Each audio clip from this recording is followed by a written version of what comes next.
बिस्मिल्लाहिर्रहमानिर्रहीम। अस्सलाम वालेकुम नाजरीन। इमरान याकूब खान साहब और ज़फ़र हिलाली साहब के साथ मैं हूँ Samina Pasha. Programme Viewpoint में आपको खुशामदीद कहती हूँ। कोरोना की ये लहर भी काफ़ी तगड़ी साबित हो रही है और पिछले कुछ अरसे में हम देख रहे हैं कि जो पॉजिटिविटी रेट है वो बहुत तेज़ी से बढ़ रहा है। यानी अगर पहले हम देख रहे थे कि हर जो रोज़ केसेस की तादाद है 400-500 या 200-300 तक आ चुकी थी, अब वो तकरीबन दोबारा से 2000-2500 तक पहुंच रही है और इसी तरह अमवात की तादाद में भी इजाफा हो चुका है। ऐसे में अपोजिशन बज़द है कि वो अपनी पीडीएम की जो मूवमेंट है उसको जारी रखेगी, जल्द से शेड्यूल के मुताबिक होंगे। हुकूमत ने कहा है कि आप ये जल्द से मुलतवी कर दें, लेकिन दूसरी जानिब अपोजिशन का ये कहना है कि हुकूमत कोरोना की आड़ में हमें दीवार से लगाना चाहती है, लेकिन हम जल्द से करके रहेंगे। हुकूमत के भी जो अपनी तकरीबात हैं वो भी सिलसिला बहरहाल जारी है, जो कि खुद तनकीद का बाइस बना हुआ है कि जब आप अपोजिशन को मना कर रहे हैं तो पहले आपको खुद रोल मॉडल बनना पड़ेगा, उसके बाद ही आप किसी से अखलाकी जवाज़ के तहत ये तकाजा कर सकते हैं कि आप गैदरिंग्स ना करें। ये गैदरिंग्स कितनी नुकसानदेह साबित हो सकती हैं आने वाले दिनों में। कोरोना के साथ ही अगर जीना है तो क्या तालीमी इदारे, शॉपिंग मॉल्स और इसी तरह से जिस तरह पहले हमने एक सॉफ्ट लॉकडाउन देखा, क्या वही चीज़ें अब फॉलो होंगी? ऐसे में अपोजिशन की तहरीक किस करवट बैठेगी? तो बहुत सारे सवालात हैं जो कि इस वक्त जुड़े हुए हैं, जिसका हम पहले हिस्से में प्रोग्राम के जायज़ा लेंगे। आप सबको मैं खुशामदीद कहती हूँ और कोशिश करेंगे कि जो अपोजिशन में दरारों की बातचीत हो रही उसके हवाले से आपको इनसाइड स्टोरीज दे सकें कि ये सारी कहानी है क्या। सबसे पहले जैसे मैंने कहा कि हम बात कर रहे हैं कि अपोजिशन ये कह रही है कि हुकूमत कोरोना के आड़ में दीवार से लगा रही है, हम जल्द से जुलूस अपने रूटीन के मुताबिक, शेड्यूल के मुताबिक जारी रखेंगे। इमरान साहब, आप समझते हैं कि ये एक गैर जिम्मेदाराना बयान है? वही अपोजिशन जो पहले खुद इस बात पर हमेशा शोर मचा रही थी कि सब कुछ बंद करें, इनको ख्याल नहीं है, लॉकडाउन का मुतालबा कर रही थी, आज कह रही है कि जी हम तो जल्द से करेंगे। बिस्मिल्लाहिर्रहमानिर्रहीम। समीना, इस मौजू पर बात करने से पहले आज मैं नामूस रसालत के सपा सलार और जो है ना एक बहुत पक्के और सच्चे आशिक़ रसूल सल्लल्लाहु अलैहि वसल्लम जनाब खादिम हुसैन रिजवी साहब की वफ़ात के हवाले से ज़रूर बात करना चाहूँगा। अल्लाह उनके दर्जात बुलंद करे। अगरचे मुझ समेत बहुत सारे लोगों को उनके तरीक़ेकार से इख्तलाफ हो सकता है, लेकिन इसमें कोई 1% भी जो है ना वो बात गलत नहीं है कि शाह अहमद दुरानी के बाद अगर अहले सुन्नत वोटर को और अहले सुन्नत जमात को किसी ने इस तरह से मुत्तहिद किया और उनका मौक़िफ़ इस तरह से खुल के बयान किया तो वो अल्लामा खादिम हुसैन रिजवी। और फिर अल्लामा साहब कुरान के हाफिज़ तो थे ही, हदीस के भी हाफिज़ थे और अल्लामा इकबाल भी उन्हें अजबर था। सही। तो एक मुल्क जो है वो एक अच्छे आलमी बड़ी तादाद में उनके फॉलोअर्स थे और यकीनन एक उनका जाना बहुत लॉस की बात। बिल्कुल ऐसे। अब आ जाता हूँ आपके सवाल की तरफ। देखिए समीना, मेरे नज़दीक जो है ना इस वक्त 3 ऐसी सियासी शख्सियात हैं जिनको इस वक्त संजीदगी और दूरअंदेशी का मुजाहरा करना चाहिए। वो 3 शख्सियात कौन सी हैं? वो हैं नवाज शरीफ नंबर 1, मौलाना फजलुर रहमान नंबर 2 और वज़ीर आज़म इमरान खान नंबर 3। अब बात यह है कि वज़ीर आज़म इमरान खान साहब पे पहले आ जाते हैं। वज़ीर आज़म इमरान खान साहब किसी से बात करना नहीं चाहते, ठीक है। और दोनों जो दूसरी शख्सियात हैं, साबिक वज़ीर आज़म नवाज शरीफ और मौलाना फजलुर रहमान, वो किसी की बात सुनना नहीं चाहते। जब पोजीशन ये हो जाए तो मुझे लगता है कि हमारी ये सियासी शख्सियात अपनी अना के खोल में गिरफ्तार हो चुकी हैं। वो इनकी ज़ाती मुखालफत इस कदर बढ़ चुकी है कि अब इन्होंने ऐसा माहौल बना लिया कि अगर इनकी जमातों को आप देखें तो इन तीनों जमातों के जो फॉलोअर हैं, जो इनके रुकन हैं, वो इनकी बात को हरफे आखिर समझते हैं। जो ये कह देते हैं वही उनका बयानिया जमात का बन जाता है और वो दिफा करने के लिए तुल जाते हैं। ऐसे ही वो गलत जायज नाजायज नहीं देखते। वो कहते हैं हमारे लीडर ने कह दिया बस यही डिफेंड करना। अब ये इस नहज पे ले गए इन मामलात को कि अगर कोई अपने मौक़िफ़ से 1 इंच भी पीछे हटे, सही है, तो उसकी शिकस्त बन जाती है। इसलिए ये सियासी तौर पे बड़ा मामला है। लेकिन इसमें तो पीछे हटने वाली बात ही नहीं, तो खुद ऑपोजिशन का भी मौक़िफ़ रहा है वो तो। बल्कि हिलाली साहब की तरफ भी ये सवाल लेके जाती हूँ, ऑपोजिशन तो खुद हिलाली साहब, आपको याद होगा कितनी इमरान खान पर, गवर्नमेंट पर तनकीद कर रही थी जब कोरोना की फर्स्ट वेव थी कि जी सब बंद नहीं कर रहे, इनको ख्याल नहीं अवाम का, ये वो। अब ये पोजीशन अपनी इन्होंने बदल ली है ऑपोजिशन ने और अब इनको अवाम का ख्याल नहीं है। फिर इसका मतलब अगर आप कह रहे हैं कि जी हम जल्द से शेड्यूल के मुताबिक ही करेंगे, व्हाट डू यू थिंक? देखिए, ये इस किस्म का जो लॉजिक है इनका, ये बताता है कि ये सब विदाउट एक्सेप्शन, ये पॉलिटिशियंस हमारे जो हैं, ये किस किस्म के लोग हैं। मुनाफकत की बात नहीं है, सिर्फ इनको परवाह नहीं है उस अवाम का जिस अवाम को से वो वोट लेते हैं। अब आपको मैं बताऊं, इस वक्त क्यों नहीं ये जलसों को पोस्टपोन कर रहे हैं? इसलिए नहीं कर रहे हैं कि उनको पता है कि हमें मोमेंटम है, हमारे 3-4 जलसे करके मोमेंटम हमें मिल गया है। अब अगर ये मोमेंटम को हम कंटिन्यू नहीं करें, ये बैठ जाएगा, रिवाइव करना बड़ा मुश्किल होगा। तो हमारी एक किस्म की सियासी मौत है। तो एक तरफ सियासी मौत और एक तरफ एक्चुअल मौत, एक तरफ सियासी मौत, एक तरफ अवाम का मौत। इसलिए कि ये जलसे से मैं आपको लिख के दे सकता हूं, 100, 200, 500 लोग तक ये बीमार होंगे, कुछ अस्पताल जाएंगे, कुछ मरेंगे। बिल्कुल, इनको परवाह नहीं है भाई, उनका मोमेंटम कैरी ऑन होना चाहिए। वो चाहते हैं कि, और उनको पता है। तो एक्चुअली उनके लिए समीना, मौत जो है, पॉलिटिकल डेथ जो है, वो फिजिकल डेथ से ज्यादा अब है। ठीक, माफ करिए, ये बुजुर्ग जो अब इनका इंतकाल हुआ, खुदा उनको जन्नत दे, ये जो मौलाना साहब हैं, इनकी तबीयत भी ठीक नहीं थी जब ये आए, मगर इन्होंने कमिट किया था कि जलसा होगा, तो ये आए। तो ये एक आई डोंट अंडरस्टैंड। मगर सबसे बड़ी बात जो मैं नहीं समझ सकता हूं वो ये नहीं है गवर्नमेंट का क्या रोल है भाई।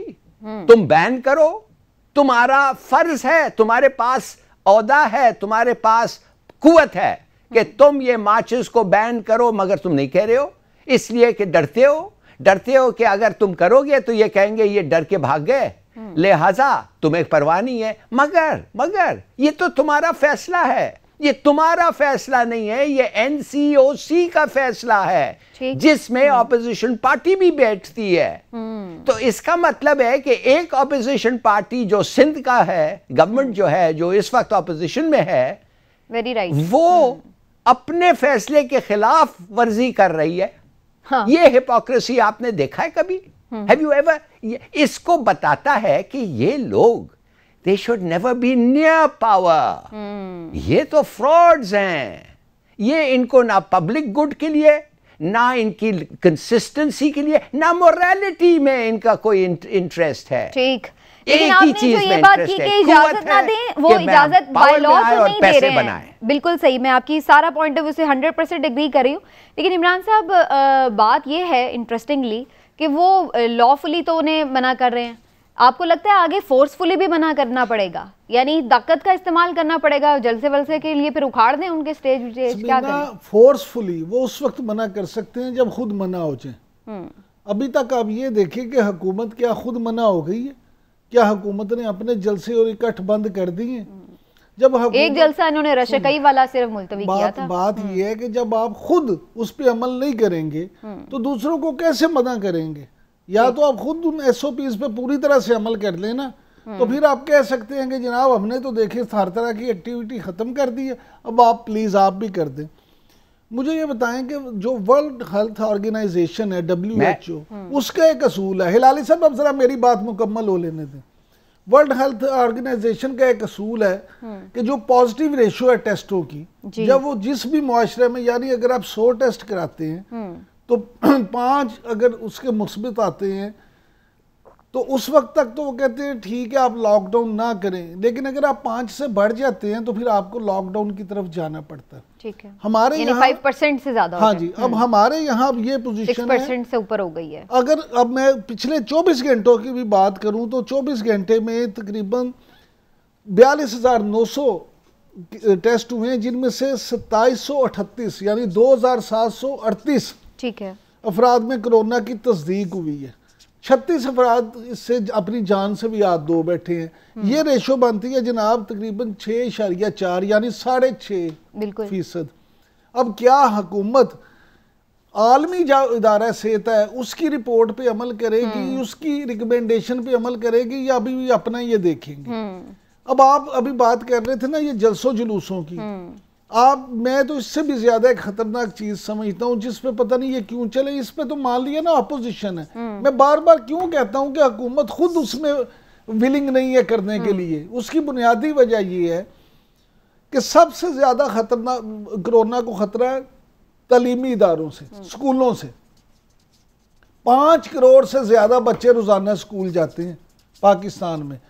अब हमारे वाकफान हाल के मुताबिक प्राइम मिनिस्टर हाउस में जो मीटिंग्स हो रही हैं कोरोना के हवाले से, वहाँ पे इवन NCOC में भी ये बात डिस्कस हुई है और वज़ीर आज़म इमरान खान के इंतहाई करीबी लोगों ने इस बात का उन्हें बताया कि जनाब आप जलसों जुलूसों को छोड़ें, स्कूल्स बंद करें, आप स्कूल्स को पहले बंद करें, जहां से स्कूलों में सबसे ज्यादा फैलाव जो है स्कूलों से हो रहा है, लेकिन अभी तक तालीमी इदारे जो अच्छा इस पे मैं आपने चूंकि तालीमी इदारों की बात कर दी है तो मैं जरा काशिफ मिर्जा साहब का आपको स्टेटमेंट सुनवाना चाह रही हूँ जो कि चेयरमैन है स्कूल एसोसिएशन के, और उन्होंने भी इसी तरह की बात की है जो ऑपोजिशन कर रही है कि जनाब ने पहले भी काफी देर बंद रखा है स्कूल्स को, तालीमी इदारों को, अब आप ये ना करें। उनका क्या कहना है जरा आप सुन लीजिए।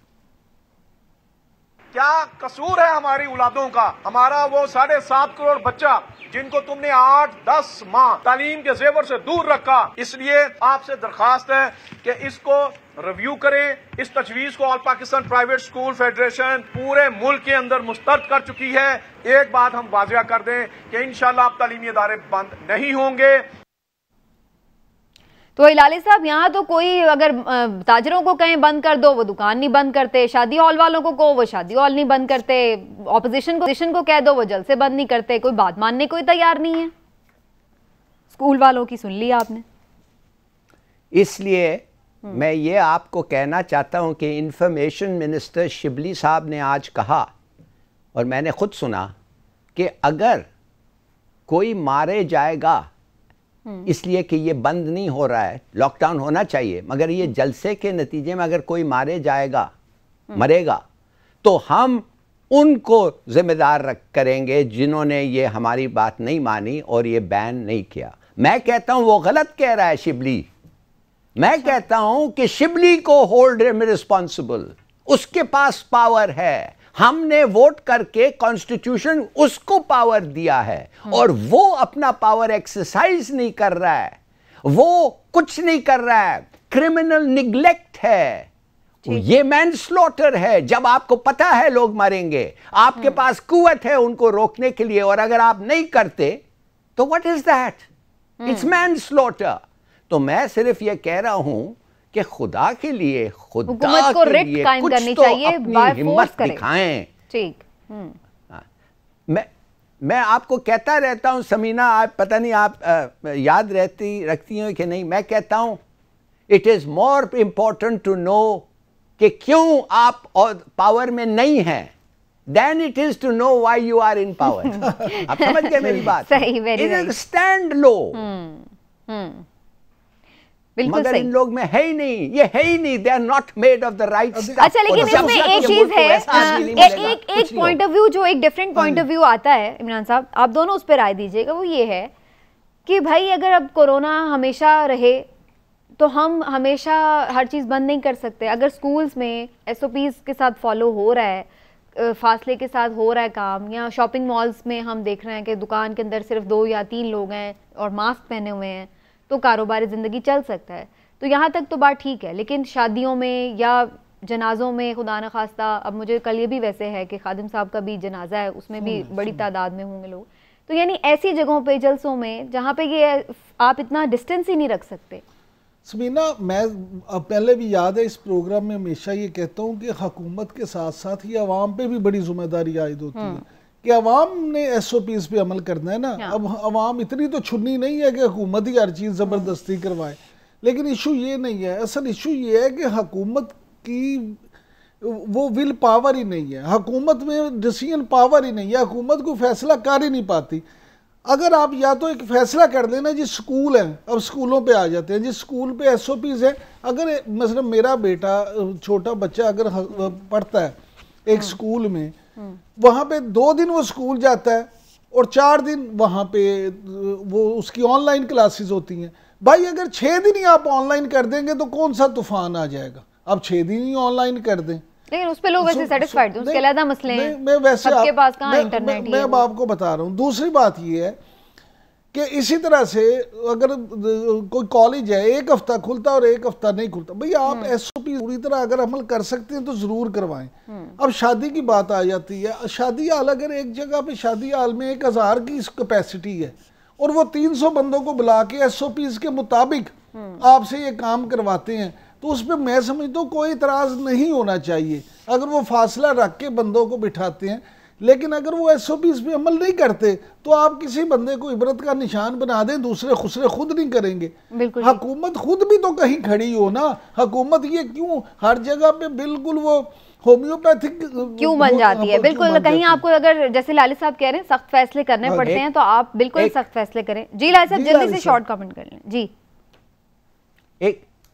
एक और चीज है, चलिए इन लोग नहीं करते, जो भी वजह हो बुज़दिल हैं नहीं करते, भाई अदालत क्या कर रही है? अदालत को मैं पूछना चाहता हूं कि you are conniving in murder, आप भी हिस्सा ले रहे हैं इस कत्ल में। आप क्यों नहीं कहते हैं कि कह दिया सर, कह दिया सर, वो तो कह दिया इस्लामाबाद हाई कोर्ट के चीफ जस्टिस ने कह दिया। उन्होंने कहा हम इसमें हुकूमत के काम में NCOC के काम में मुदाखलत नहीं कर सकते, बल्कि उन्होंने कहा है कि जो उनकी रिकमेंडेशंस हैं वो ठीक हैं, उनको फॉलो किया जाए। उन्होंने जो शादी हॉल्स हैं उनकी भी बात नहीं सुनी इस पर, तो उन्होंने तो बिल्कुल आप सही कह रहे हैं, उन्होंने अपना फैसला दे दिया है और उन्होंने जल्द से जुलूसों के ऊपर भी बात की। एक शराब की बोतल, एक शराब का बोतल जो चीफ जस्टिस ऑफ पाकिस्तान ने सुओ मोटो नोटिस लिया, ये उनका काम है पकड़ना। जी वो पुराने चीफ जस्टिस की बात थी सर, और अब हम आपको हाई कोर्ट का भी लेटेस्ट बता रहे हैं। हिलाली साहब प्रॉब्लम पता क्या, आप देखें अलामा हातिम हुसैन रिजवी का नमाज जनाजा कल, आप यकीन करें लाहौर के दाखिली रास्ते जो इस वक्त चौक हो चुके हैं, इस कदर लोग आ रहे हैं कि वहां पे ट्रैफिक ब्लॉक है, बुरा हाल है। अब मुझे ये बताएं कि ये अदालत का काम तो नहीं है, अदालत इसमें क्या करवाए? इंतजामिया ने भी तो कुछ करना है ना।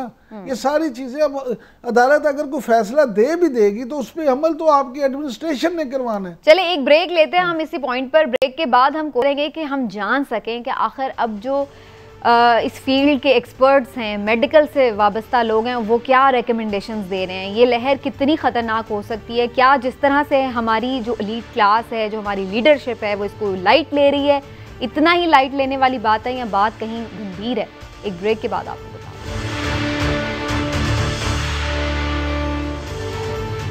वेलकम बैक नाजरीन। और जैसे कि कोरोना के हवाले से बात हो रही थी कि इसके सिलसिले में क्या इकदामात मजीद उठाने चाहिए, इस वक्त हमें ज्वाइन कर लिए डॉक्टर अशरफ निज़ामी साहब ने, जो कि सदर पाकिस्तान मेडिकल एसोसिएशन के। उनसे जानने की कोशिश करते हैं कि मेडिकली वो क्या देख रहे हैं, कितनी डेंजरस है ये सेकेंड वेव।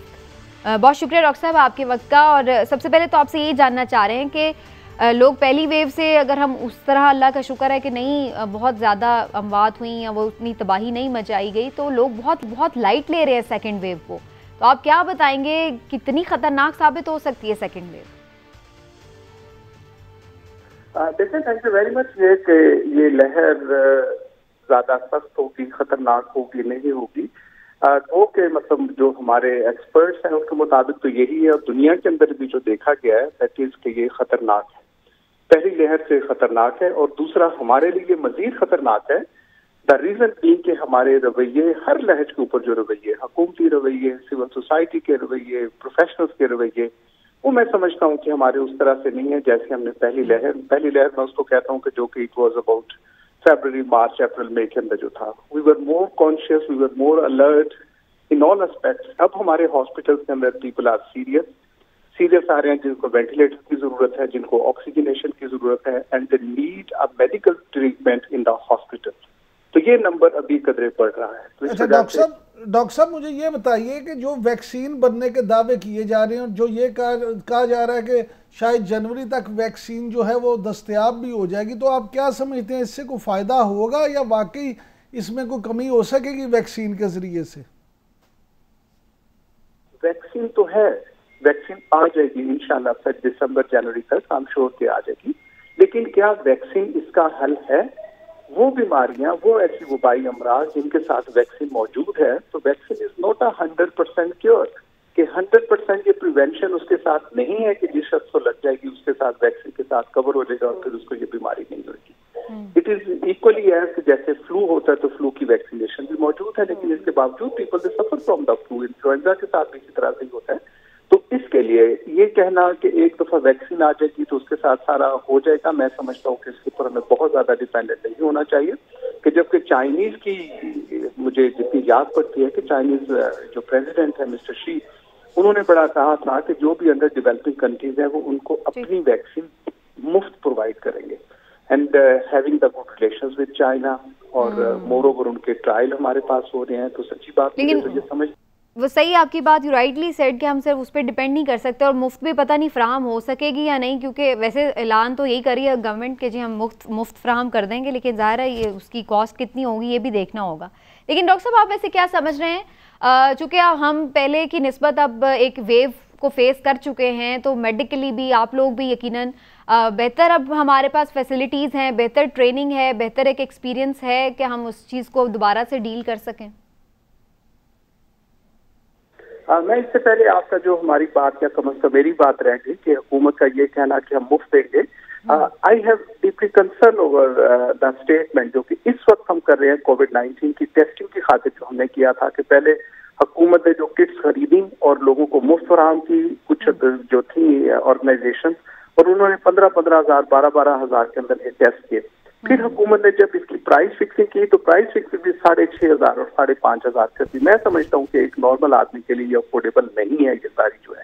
तो जो करनी चाहिए टेस्टिंग इज, आज भी हम टेस्टिंग उस कैपेसिटी नहीं रखते, तो हुकूमत को जो पैसे लगाने चाहिए, और आज भी जो आप कह रही हैं कि इसकी स्टेटमेंट है कि ये हुकूमत जो मुफ्त फराहम करेगी, ये गालिबन एक स्लोगन से बढ़ के इसका कोई कुछ नहीं रहेगा। तो सेकंड क्वेश्चन कि आज हमारे साथ जो है, हम नो डाउट कि हमने as a medical professionals, as a health professionals, health providers, हमने सीखा है कि कोविड-19 के पेशेंट्स को कैसे डील विद करना है। एंड सर्टनली कि इसके अंदर जो पहले एक था कि वेंटिलेटर का बहुत ज्यादा एकदम से हम मतलब हाइट के ऊपर आ गए थे। It is not only the ventilator, it is the qualification, it is the treatment to the patient, उसके साथ हम इलाज मुआवजा करने की खातिर और भी बहुत सी चीजें हैं। और मुझे उम्मीद है कि अगर हम प्रिवेंटिव मेजर्स लेंगे तो इंशाल्लाह ताला ये बेहतर होगा। लेकिन मुझे खदशा है, और जिसके साथ मतलब I have ground for that, कि हमारे लिए हालात खराब होते नजर आ रहे हैं, क्योंकि जिस किस्म के एटीट्यूड अवाम की तरफ से, हुकूमत की तरफ से, पॉलिटिकल हमारे लीडर्स की तरफ से जो आ रहा है, वो खुदा खासा लगता है। आपने बड़ा राइटली मेंशन किया है डॉक्टर साहब, आप क्या सजेस्ट करेंगे हमारी पॉलिटिकल लीडरशिप को? ये तो जलसे जुलूस कर रहे हैं, अभी भी गैदरिंग्स हो रही हैं, ऑपोजिशन भी कह रही है, हुकूमती सतह पर भी, तो क्या आप समझते हैं कितना खतरनाक हो सकता है ये जलसे जुलूस ऐसे हालात में?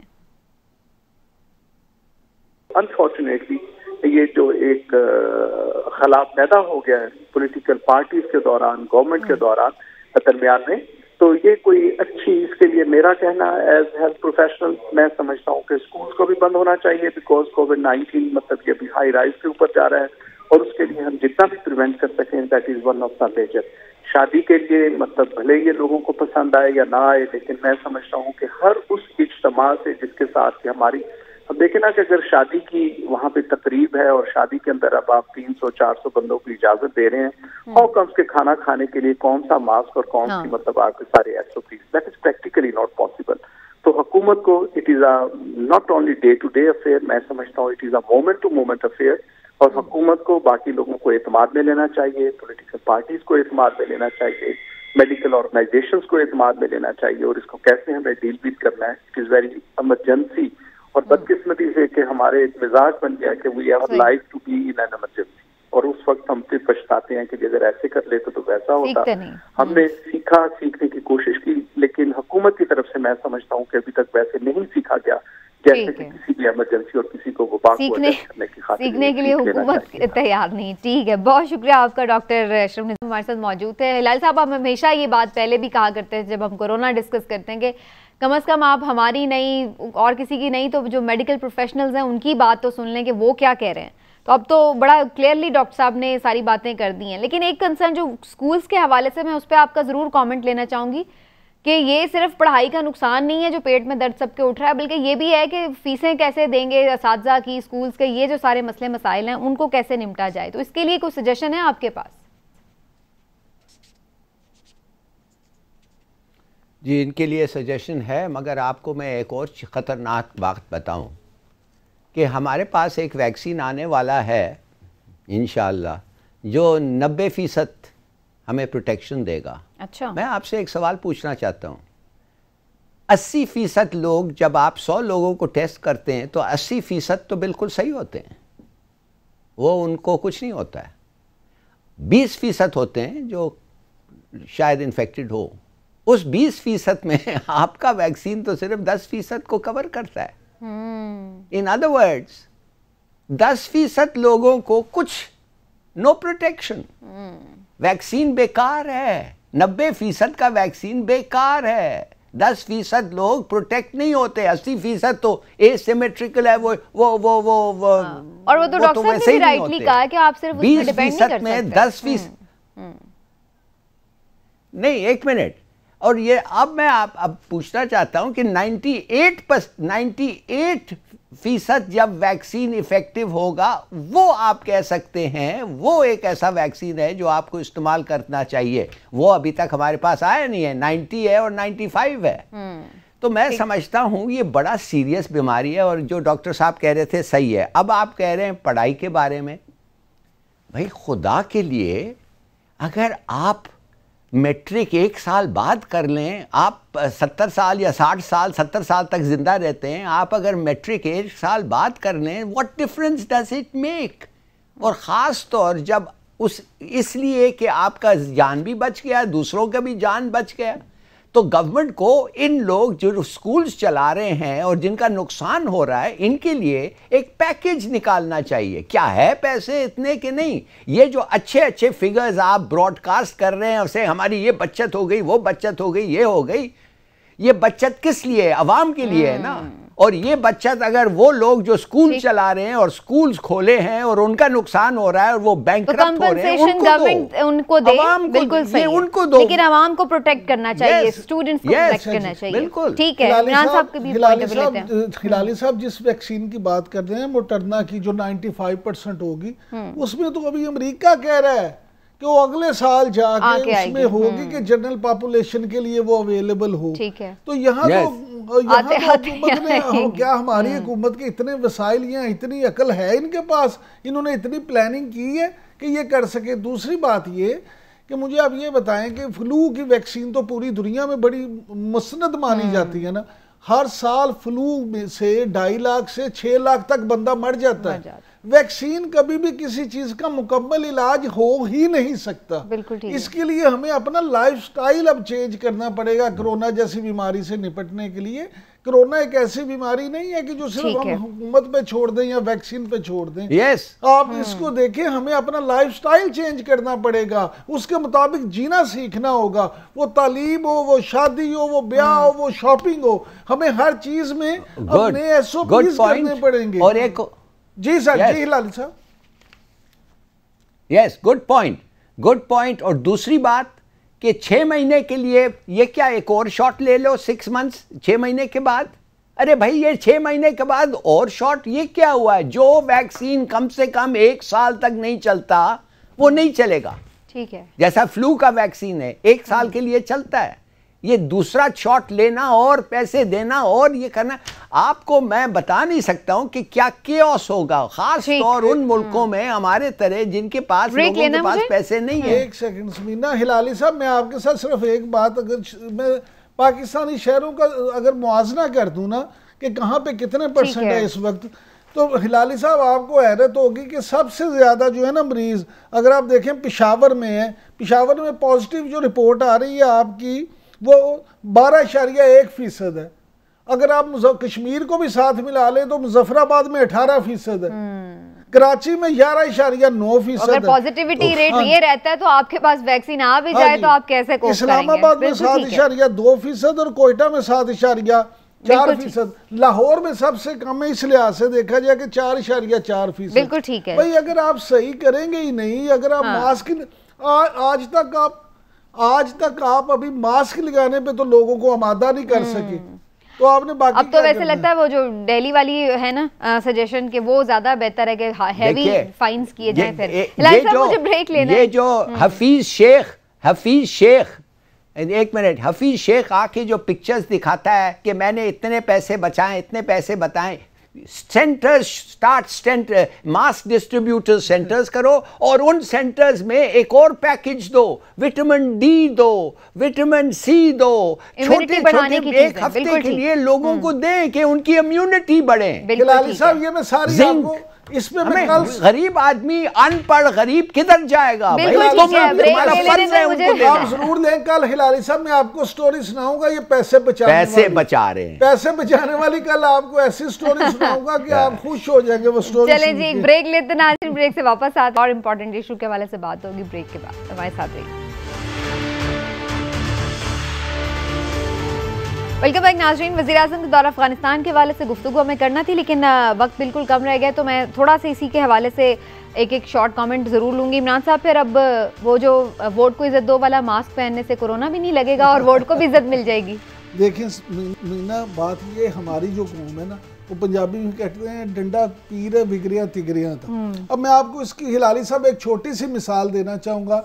साथ हमारे इंडिया में हर बात में इंडिया को घसीटते हैं। इंडिया में सबसे ज्यादा जो रेशो है वो नई दिल्ली में है। दिल्ली में 90 लाख के करीब इस वक्त मरीज हैं कोरोना के। अब उन्होंने क्या किया, वहाँ जुर्माना जब रखा, पहले उनका जुर्माना था तकरीबन 500 रुपये, लेकिन जब मरीजों की तादाद में मुसलसल इजाफा होता जा रहा था, उन्होंने जुर्माना बढ़ा के 2000 रुपये तकरीबन कर दिया। जो बंदा मास्क नहीं पहनेगा उसको 2000 रुपये जुर्माना होगा। मैं कहता हूँ आप 2000 ना करें, आप 500 ही करें, लेकिन आप जब लोगों से लेना शुरू करेंगे तो लिखवा लें आप मेरे से, हर बंदा मास्क पहन के, तो क्या एक जेब में भी लेके निकलेगा। जैसे हेलमेट के ऊपर होता है वैसे कोई नहीं पहनता। जब सख्ती होती है तो सारे हेलमेट पहनने शुरू करते हैं। मेरी सिर्फ हुकूमत से ये गुजारिश है कि खुदारा को इस तरह की सख्ती करे, को डंडा पकड़े और आवाम को कुछ ना करे, मास्क पहना दे, आधे से ज्यादा मसाइल। ठीक है जी। लाली साहब, लास्ट कमेंट आपका, लास्ट मिनट जी सर।